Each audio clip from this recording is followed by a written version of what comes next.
Asia কাপে super ফোরের উত্তাপে হাওয়া লেগেছে পয়েন্ট টেবিলেও।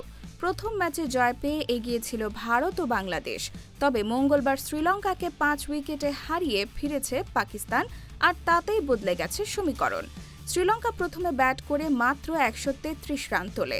পাকিস্তানও ব্যাটিংয়ে কিছুটা চাপে পড়লেও নওয়াজ তালাতের 58 রানের জুটি এনে দেয় স্বস্তির জয়। এই জয়ে পাকিস্তান ও বাংলাদেশ দু দলেরই পয়েন্ট সমান, তবে নেট রান রেটে এগিয়ে পাকিস্তান, যেখানে বাংলাদেশের রান রেট +0.121।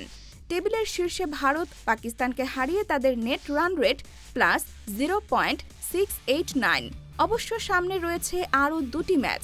ফাইনালে জায়গা করতে জয়ের পথে অনেকটাই এগিয়ে তারা।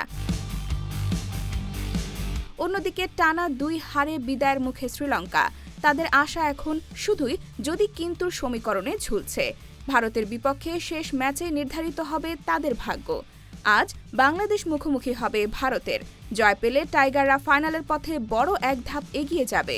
হারলেও শেষ ম্যাচে পাকিস্তানকে হারিয়ে ফাইনালে যাওয়ার সুযোগ থাকবে। সব মিলিয়ে এখনও বাংলাদেশ, ভারত ও পাকিস্তানের আশা জিইয়ে আছে।